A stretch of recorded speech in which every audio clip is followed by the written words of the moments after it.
Hi, welcome back to the channel. It's been so long since I've sat down and had a chat with you. It's amazing how fast you get out of the routine of turning the camera on, and I've been telling myself off the whole time because I think, I know what I want to say and I go over and over it in my head while I'm washing up, while I'm doing this, while I'm doing that, while I'm doing the other, but to just actually sit down and look at a camera and tell you, it just runs away with me. I am the queen of procrastinators. I think that's what it comes down to. Even making this one here today, it was a case of, right, well, I'll go in and I'll make the video, and then I thought, well, but it'd be nice if I had a cup of tea so I can have a cup of tea while I'm talking to you. So I've got to go down to the kitchen. Well, I might as well put on a load of washing while I'm down there. So, oh dear. That is beside the point. The point is, hello, I hope you're well. I'm so sorry that it's been so long. Part of the reason, ironically, that I wanted to talk to you today is about windows of opportunity. And from the time that we're small children, we have ideas of things that we want to achieve in life or to get, or we have goals and dreams and ambitions. It's so easy that those things come with a time frame that you have to do them within, and if you don't get within that window of opportunity, the time's gone. You've got to wait until things happen in your favour. If you're buying a house, obviously you've got to wait until you've got the money and the house comes along. But if you keep putting it off and putting it off, it could be that the market's changed and just things change, life changes, and I find it a great source of sadness when I know so many people who have desperately wanted things in life but have just put them off for so long that window's completely closed and it's never going to happen now. I know people who've done that about having children.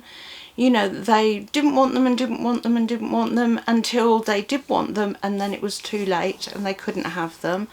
I know people who've done that about moving, moving to a different country where they had all these dreams and goals and ambitions, but unless you actually do it, time goes by and then life gets in the way and then it may not be possible anymore. We had Brexit here, so I've had a friend who wanted to move to France. Well, it would have been simple when we were part of the European Union and we had free movement.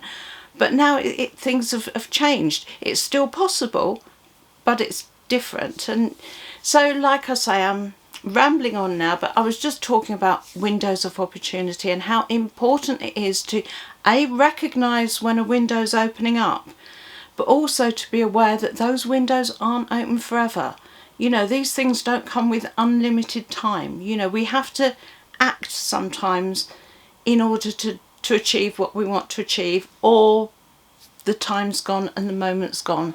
By the way, I hope you've got your cup of tea or coffee or whatever your tipple is. As you know, the title of the channel is Tales from a Broken Brain, and the tales are my beloved animals, my dogs. The two cats have passed away, and we sadly lost 3 of our dogs within a 3-year time frame. And we didn't want to go down to just 1 or 2 dogs. But it was a case of when was the time going to be right to get the next dog. When we'd lost my first chocolate Labrador, Darcy, it took us a year to find Echo, not the replacement, that sounds wrong. Nothing will ever replace Darcy, but the next chocolate Labrador.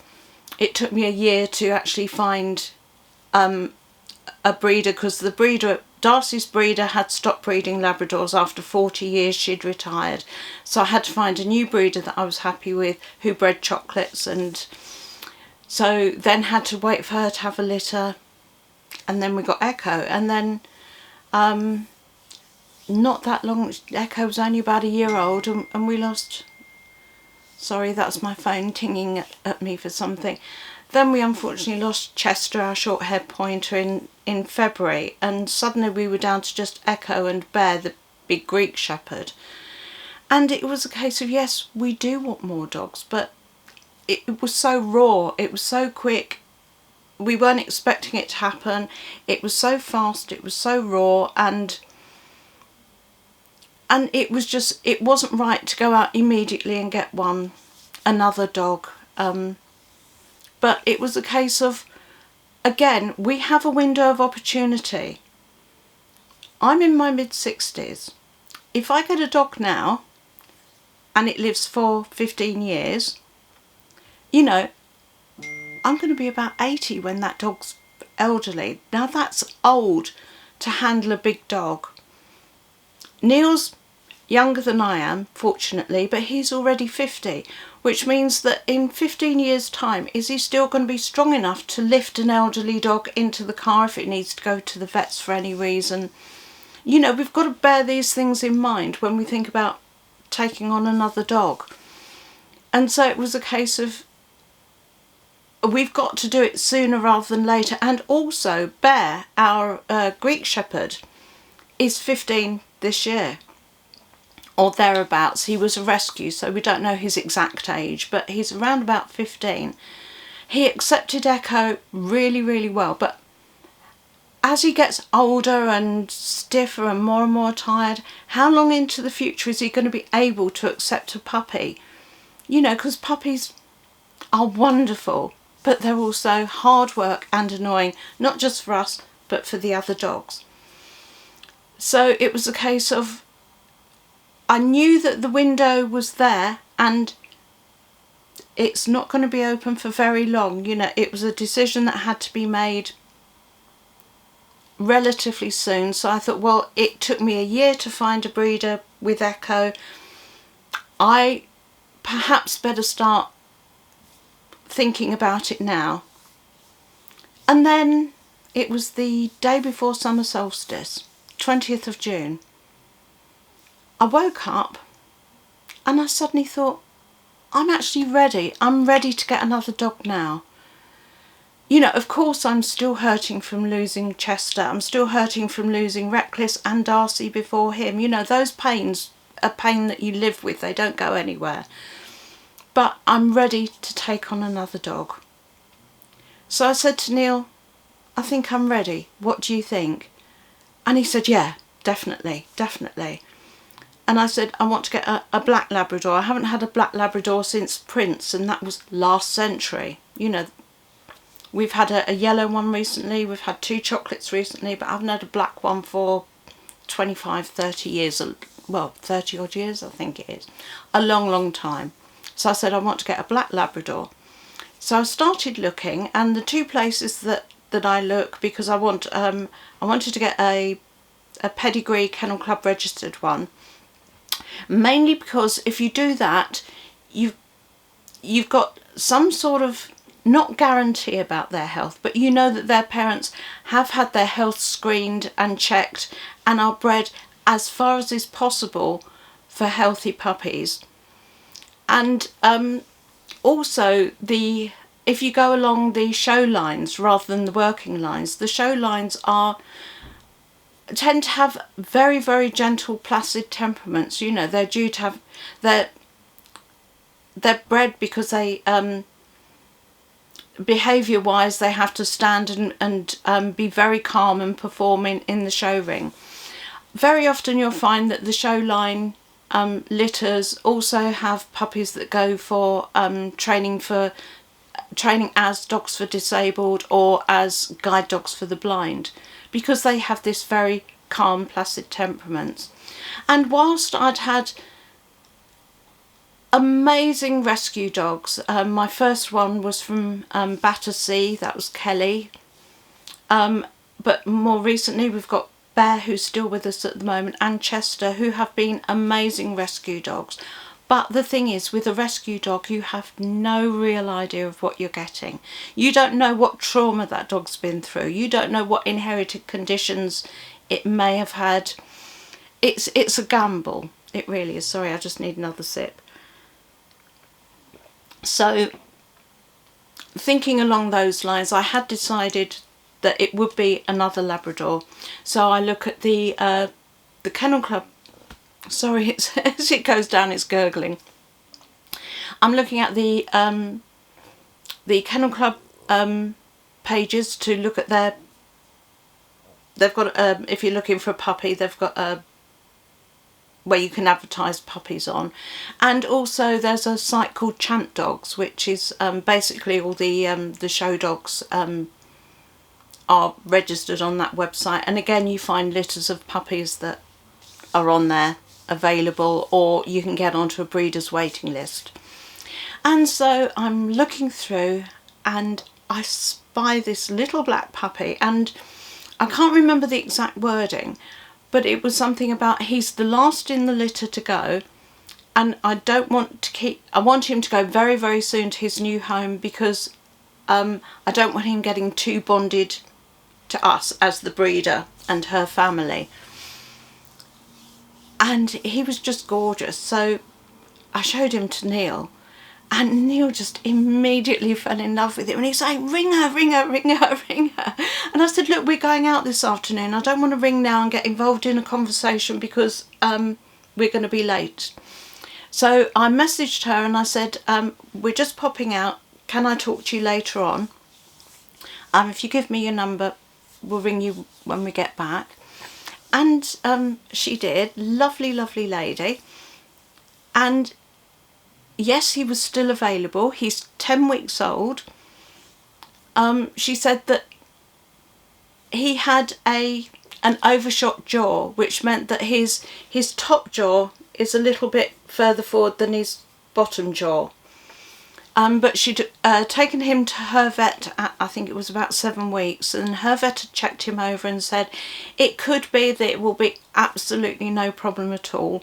But the difference is between that and a normal mouth is that the canine teeth, instead of one in front of the other, it's one behind the other. So the inside one could go onto the roof of the mouth and create problems there. It wasn't creating a problem, and the vet had said that if in the future it did, when his big teeth came in, it just means it may need to have the tooth removed.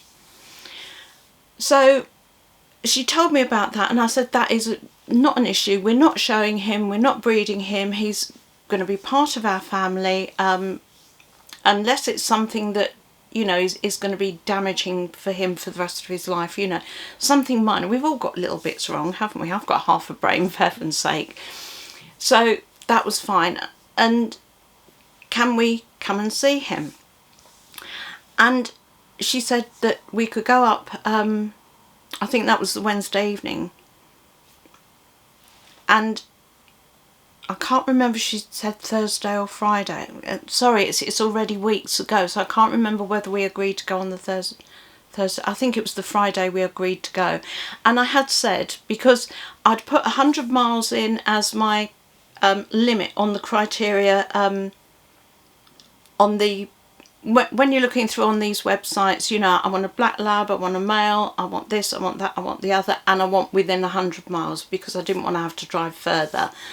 But as it turns out, for some reason, this particular puppy had come up on my search, even though he was way further. I think it was about 250 miles or something.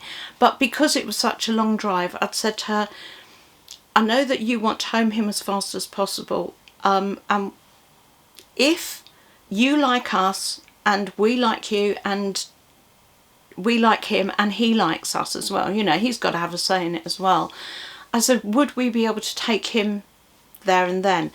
And I could feel her kind of, I don't normally do it like that, which is a sign of a responsible breeder. She wants to get to know the families that her dogs are going to, and I totally understand and respect that. But I just didn't want to have to keep doing that drive there and backwards. You know, it's an awfully long drive. And so I just said, I can give you references if that would help. Not expecting for a second that she'd say, yeah. Normally you say, would you like a reference to somebody like a dog breeder? And they'd say, no, you're all right. But she said, yes, please. And I thought, well, the first person that I would have given would have been our old vet Moira, because I know she would have given us a glowing reference. However, she passed away 2 years ago now, so that's Moira we can't do. I've got the other breeders that I got Darcy and Reckless from, or Echo. But then I thought, but my 2 rescue dogs that I got from the same lady in Greece, she rescued them both and had them, then she got them through all their Greek vet visits, got their passports, things, popped them on the plane for me, and then I received them the other end. So she's homed 2 of her dogs with me, and believe me, there is no difference between her rescue dogs and a pedigree dog. You know, she is as vigilant as the breeders are. But the thing that she has over and above the other breeders is she became a very good friend of ours. And when she's been over in this country, because she lives in Greece, when she's come over to this country, she has actually come and not just seen our house, she's stayed with us. So she has actually lived in the house for a day, only for a day or 2, not lived, but she stayed in the house. She has seen firsthand exactly how we are with our dogs, how our dogs are with us. So I thought she would be the ideal reference. So immediately I thought, I'll ask Julie. And then the moment I thought that, I thought, oh, has she got any more rescue dogs? Because I know that she'll offer me a rescue dog. But as I've said, I wanted to go for the pedigree one for the reasons that I said earlier. But I did contact Julie and I said, would you mind giving me a reference? And she said sure. So I put Liz and Julie in touch with each other, and Julie gave me the most glowing reference, which was it actually, the last sentence was something about if you're looking to home a dog, you've hit the doggy jackpot, which I thought was just such a lovely, lovely thing for her to say. And so it put the breeder's mind at peace somewhat, that you know, because she was going to be deciding, apart from this reference, on pretty much a 1-hour visit. You know, we were going to be driving all that way, we'd spend an hour or so with her, and then, you know, we'd take her baby with us. So we went down on the Friday, and also, interestingly, I had in my budget, because obviously pedigree dogs do cost normally more than rescues, although way back when I got Darcy and Reckless and then Chester and Bear, by the time I paid the Greek vet, or the inoculation, Bear's castration, and then bought them plane tickets, it actually worked out pretty much the same thing.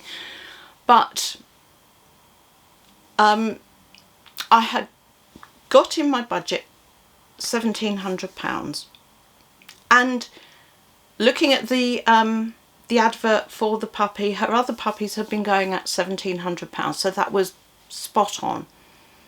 So that looked like it was meant to be. But then when I went to actually transfer the money into the account, because I was going to do a bank transfer when I got there, so I had to put it into the right bank to do a transfer from and into. And when I went to put the money into that bank, I thought something just stopped me, and I thought, no, I'm going to put 1,200 in there. I've got 200 in cash, and then I can get the other 3 somewhere else. But in the meantime, I had been talking to the breeder and said, could you please ask your vet how much it would cost to have the tooth taken out should it be needed? Because I was thinking, if I go to my vet, I knew full well that the first thing the vet would say is, without seeing the dog, I can't give you an estimate. So I'd asked her to ask her vet, which she did, and her vet came back with such a huge amount. And she'd already dropped the price of him because he'd got this overshot jaw. And then because of this huge amount that her vet had quoted her, she dropped the price right down to £1,200, which was the exact amount that I put in my bank ready to transfer to her. Meant to be, or meant to be, you judge. You know, I tend to, being a bit of an being an old witch, and, you know, I do tend to rely sometimes on signs that things are exactly as they should be. And that to me was a sign that this was meant to be. And so on the given day we jumped in the car, and the puppy's 10 weeks old at this stage, by the way, so we jumped in the car, we drive. It's a 4.5 hour drive, I think it was, in the most excruciating heat. It was so hot that day. We've had a rotten summer this year, although, you know, they keep telling us it's been the hottest year ever. It's not. It's been quite a lot of cold and rain, but that particular day it was really, really hot, and the air conditioning on my car's broken. So what do you do? Fix the air conditioning or get a dog? You get a dog. So we've gone down there with the windows open, so hair everywhere. We were all hot and sticky, but we ended up getting there looking not the way that I would like to present myself, you know, because you make up your mind about somebody in the first 30 seconds. That wouldn't have been a good impression. But anyway, we went in, and I'd already said to her, if it's all right with you, when I come in, I'll just sit on the floor and, you know, you let the puppy go and we'll see what happens from there. And he came straight to me and he jumped up and started chewing my ear, and he's still got his little puppy teeth in his teething. But we had a long chat with Liz. You know, she asked us any questions she wanted to ask us. We were asking about her. We were asking about the puppy. We were asking about his mum. We met his mum because obviously, you know, if you can meet puppy's mum, that's always a good thing. So we ended up coming home with I say little, he was already 10 weeks old, so he was 2 to 3 weeks older than our other Labradors have been when we've got them. And he was he's a little bit longer legged than the others already, so he looks slimmer, but I think it's just because he's growing lengthways and tallways rather than when they're little tiny round tubby puppies. But he's just absolutely beautiful. He has the longest name that his kennel name is Kensikai Emrys Fine, I think. I have to actually read it, and I haven't got it written down here, but it's such a long unpronounceable name that and she said that the Kennel Club had actually chosen the name for her, so it was a bit of a complicated name. And he'd been going by the name of Baxter while she had him, but to me that was Baxter and Chester were just a little bit too close, so I wanted something completely different. And as it had been the summer solstice on the Wednesday, and we'd gone to the Long Barrow on summer solstice, and I had planned to do some filming there. I'm sorry if you're waiting for that film because it didn't happen. So much has been going on, as you can imagine. So all the Long Barrow is hour and a half, 2 hour drive there and back, obviously. And we'd spent the whole day going all the way there and all the way back, just saying names, words, anything that we could think of, because we were just looking for, I wanted something that was kind of, had a feel of summer solstice about it. You know, so, you know, even something like pagan or druid, but I thought, you know, you can't call a dog druid. You take him to an open ritual and then shout, "Come on, druid," and you're going to have 20 men in white frocks following you back to the car, so that's no good. So I was thinking, well, you know, summer solstices, you know, in mythology it's the change of the Holly King to the Oak King and the Oak King to the Holly King, so it's holly and oak.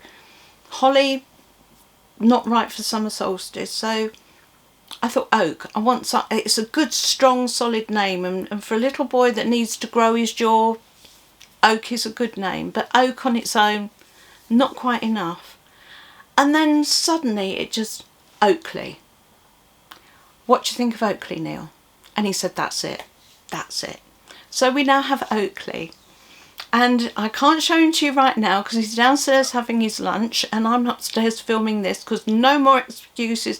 I had to sit down and film this, and I'm going to have to wrap it up pretty shortly because I'm nearly at my camera's limit. And if I don't just say what I've got to say and get it uploaded on YouTube, then it's just, yeah, another 6 weeks will pass and we still haven't got anywhere further. So there will be some footage of Oakley coming up, and he's already doubled in size. We've had him 7 weeks now, and he's just getting so big. He's gorgeous, great big soft dog, but I love him to bits.